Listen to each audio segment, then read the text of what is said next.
पूर्णिमा की रात का आकाश अब अंधकार से भरा हुआ था। चाइनी के बेडरूम के लेस कर्टेन्स के माध्यम से अद्वितीय छायाएं छोड़ रहा था। बाहर की हवा जैसे ही भूतों की शोक बज रही थी, लेकिन अंदर चाइनी अपने गर्म बिस्तर में लटक गई थी, अपने कमरे की परिचित सुरक्षा में। उसके पति आदित्य उसके पास गहरी नींद में सो रहे थे। उनकी नियमित खर्राटों से कमरा भर रहा था। चाइनी नींद में डूब रही थी। उसके सपनों की आगामी काबू नहीं थी जो उसका इंतजार कर रहे थे। उसके सपने अक्सर अजीब और अत्यधिक रूप से घुमाव लेते थे, लेकिन आज कुछ अलग था।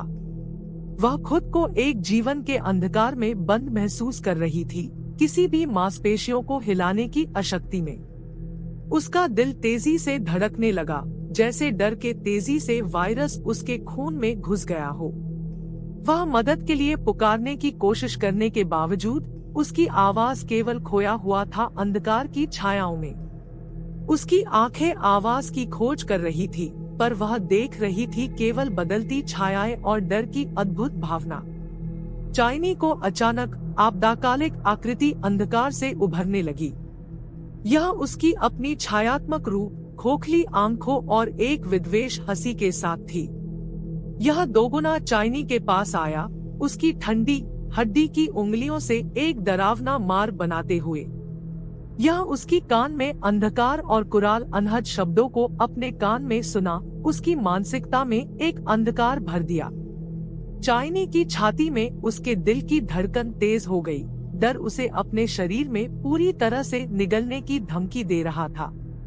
वह खुद को जागने की कोशिश करने के लिए, इस अवस्था से बाहर आने के लिए, लेकिन उसके शरीर में पूरी तरह से मुकद्दम बंदी हो गई थी। चाइनी की यातना जारी थी, हर गुजरती पल को एक अनंतता का एहसास था। उसके आसपास का डरावना प्रासंगिकता बढ़ गई, उसकी मानसिकता पर इसकी का सक बढ़ी। वह महसूस कर रही थी कि वह अंधकार की गहराइयों में डूब रही है। उसकी आत्मा बुराई के शिकार होने की खतरे में थी। जब ऐसा लग रहा था कि सब उम्मीद हार चुकी है, एक पूर्वी आवाज अंधकार को छुआ। एक दूर की आवाज चाइनी को पुकार रही थी, एक दुर्बल गूंज अंधकार में आवाज। वो था आदित्य, चाइनी का पति। उसका नाम बढ़ते हुए चाइनी को जीवन रेखा की तरह पहुंचने की एक आवश्यकता थी। उसकी आवाज उस जीवन कथा की तरह थी जो चाइनी के लिए बचाने वाली तारीख थी। अपनी शक्ति की हर बूंद के साथ चाइनी की आंखें तेजी से खुल गई और वह जग गई। वह आवाज के लिए सांस लेती है। उसका दिल तेजी से धड़कने लगा, एक ठंडी पसीने में भीग गई। उसके पास आदित्य स्थिति को सुधारने में साथ देने की गहरी चिंता के साथ बढ़ा, उसके उलझे नसों को शांत करने के लिए। चाइनी, तुम ठीक हो? उसने पूछा। उसकी आवाज पूरी तरह से चिंता से भरी थी। चाइनी ने हिलाती हुई आवाज में कहा, कांपते हुए, यह बस एक बुरा सपना था, सिर्फ एक भयानक सपना। आदित्य ने उसे मजबूती से गले लगाया, उसकी तनावित तंत्र मुद्राओं को शांत करते हुए। पूर्णिमा की रात अपने अद्भुत काबू में अब अपनी राहें देने वाली थी, लेकिन अब चाइनी को यह मालूम था कि वास्तविक डर सपने को यहाँ नहीं पहुँचा सकता था।